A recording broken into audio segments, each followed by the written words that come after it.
glass shatter on the wall in the apartment above mine. At first I thought that I was dreaming, but then I heard the voice of a girl and it sounded like she'd been crying. Now I'm too worried to be sleeping, so I took the elevator to the second floor, walked down the hall and then I knocked on the door. He opened up and I asked about the things I've been hearing. Bienvenidos a Invisible. Mi nombre es Carla Urdaneta y este es un espacio donde visibilizamos aquellos problemas que injustamente son ignorados pero que afectan a millones de personas, porque lo que no se ve, se siente. Antes de empezar, imagínate un día en el trabajo. Te sientes agotado, estás desanimado, estás irritable, todo te molesta. Te invito a que te preguntes internamente con cuántos de estos síntomas te has sentido identificado. Si has sido con más de uno, este episodio es para ti. El día de hoy tenemos de invitada a la psicóloga organizacional Nora Villalobos. Bienvenida, Nora, un gusto tenerte aquí. Gracias, igual para mí. El día de hoy damos inicio a una nueva serie de podcast sobre el síndrome de burnout. ¿Qué es el síndrome de burnout? Bueno, este fue acuñado en los años 70 por el psicólogo Freudenberg y se relaciona a los trastornos relacionados con el ámbito laboral. Pero quizás para muchos de nuestra audiencia haya desconocimiento, confusiones. Entonces vamos a conceptualizar primero qué es el síndrome de burnout. Bueno, el síndrome de burnout es un agotamiento mental, físico, producto de exceso de trabajo, trabajos rutinarios, que manejan, que cada una de las personas o trabajadores manejan en forma diferente ese estrés. Estamos en 2004, hace 5 años, en el 2019, la revista Espacio saca una encuesta sobre los niveles de síndrome de burnout, la frecuencia de síndrome de burnout en el entorno maravino. Y 49,4% de la audiencia presentó este síndrome. Antes de empezar esta serie, invitamos a nuestra audiencia a participar y el 27,2% también presentó síntomas con respecto al síndrome de burnout, sobre todo en agotamiento emocional. ¿Cuáles podrían ser las posibles causas de que estas personas se sientan identificados? De decir, quizás yo tengo síndrome de burnout. Sí, cuando estamos en un ambiente laboral pesado, tóxico, temas de liderazgo, malas remuneraciones, reconocimiento que no se le da al trabajador, eso hace que nos identifiquemos con ese síntoma. Pasa que en algún momento tú puedes ver a una persona, a un trabajador que va como un zombie, como que no le interesa, una desmotivación. Una despersonalización. Una despersonalización, es decir, que no se involucran y no se comprometen con el trabajo. En algún momento eso lo hemos llamado como una renuncia silenciosa. Es decir, tú lo estás haciendo por sinergia, por hacerlo, si es un trabajo muy rutinario, es automático. Lo haces aquí, lo haces aquí. Por obligación, aquí, por necesidad. Lo haces aquí, lo haces aquí, etcétera. Y bueno, y de acuerdo a la personalidad de ese trabajador, tú puedes verlo como o muy pasivo o muy agresivo. ¿Por qué? Porque bueno, la persona quizás que es más extrovertida puede tener unas conductas diferentes, como irritabilidad, como alzar la voz, como faltar el respeto probablemente a un compañero de trabajo o a un supervisor. Y mientras que los que son más pasivos pues tienen ese comportamiento lento, que no se perciben esos trabajadores. Entonces, podríamos decir que las causas vienen ligadas tanto por el ambiente como por la personalidad de los mismos individuos, o sea, factores personales como factores laborales, ¿correcto? Correcto, porque en la medida en que a nivel personal tú no manejes bien tu estrés, tú vas a tener ese síndrome. Ahora que mencionan la palabra estrés, ¿en qué se diferencia el síndrome de burnout con otros trastornos relacionados, como comentaba al principio, del estrés, de la ansiedad? ¿Qué es la diferencia uno de otro? Principalmente es más como un agotamiento.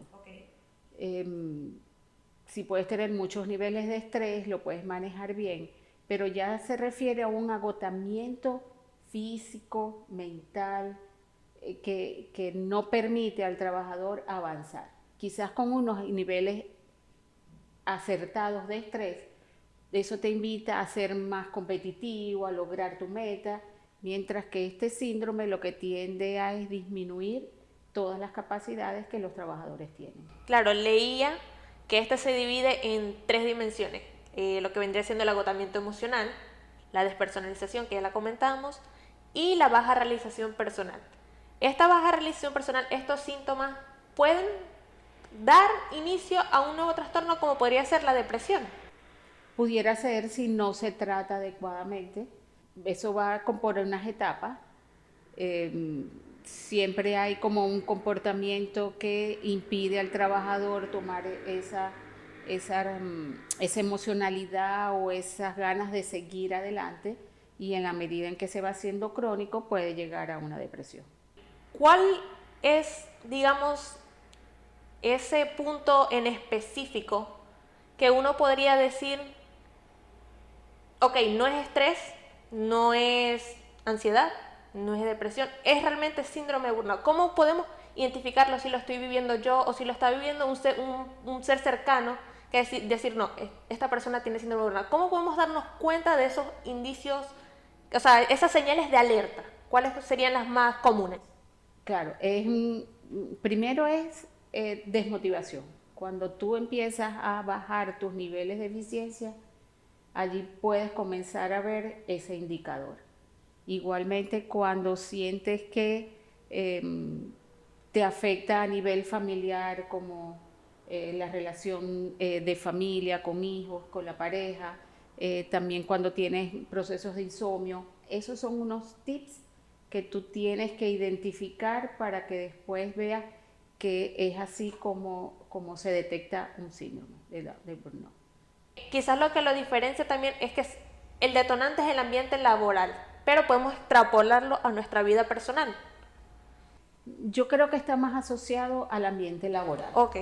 ¿Por qué? Porque son excesos de trabajo, trabajos que son muy complicados en realizar, que te agotan mentalmente, o trabajos que pueden ser muy rutinarios. Yo considero que estás asociado más al ambiente laboral. Ok, entonces podríamos decir que este sería el factor decisivo entre todos los factores, porque como mencionamos, ok, puede ser un desgaste, un agotamiento, pero el factor decisivo vendría siendo ese punto de, ok, es el ambiente laboral. Correcto. Asimismo, como comentábamos en el ambiente laboral, ¿qué medidas o qué acciones hay en la empresa que uno pueda argumentar, ok, la empresa me está ayudando o la empresa me está deteriorando? ¿Es mi trabajo el verdadero problema? ¿Cuáles serían esos puntos en los que podamos analizar? Porque es importante darnos cuenta que hay ambientes de trabajo seguros, como hay ambientes de trabajo que son tóxicos. De hecho, este año el tema, en conmemoración del 10 de octubre, Día de la Salud Mental, es priorizar la salud mental en los ambientes de trabajo. Entonces, ¿cómo podemos diferenciar los ambientes tóxicos con los ambientes seguros? O sea, darnos cuenta, ok, esto me está haciendo daño, este no es un trabajo quizás en el que yo inicié y tenía cierta motivación, no estoy creciendo a nivel personal, a nivel profesional. ¿Cómo podemos diferenciarlo? Trabajamos a nivel de psicología organizacional, trabajamos con medir el clima organizacional. Cuando nosotros medimos el clima organizacional, detectamos en los trabajadores diferentes cosas. Si el clima laboral no está acorde, hay desmotivación, hay inconformismo, hay mala comunicación, y eso nos va dando unos indicadores de que podemos correr el riesgo de que nuestros trabajadores tengan el síndrome de burnout. Si a nivel de clima laboral nosotros vemos que la gente está motivada, se siente remunerada, se siente contenta, pues no tomamos acciones en ese sentido. Okay. Sin embargo, cuando sí tenemos este clima laboral, nosotros trabajamos en función de generar actividades que puedan disminuir ese ambiente, mejoramos el estilo de liderazgo, porque a veces los estilos de liderazgo muy agresivos, muy prepotentes, hacen que el trabajador se sienta mal. Y trabajamos también con acciones como incentivos, como mejorar una remuneración, como hacer actividades deportivas, para que eso no llegue a ser un padecimiento a nivel laboral. ¿Cuáles, que mencionaba actividades, cuáles serían ese tipo de actividades que podría aconsejar que implementen las empresas? Sí, bueno, hay actividades deportivas que hacen competencia entre los mismos trabajadores o con otras compañías. Tenemos actividades que unen a la familia, por ejemplo, en el Día del Niño, van los hijos con los trabajadores y eso hace que se cree un ambiente bien familiar.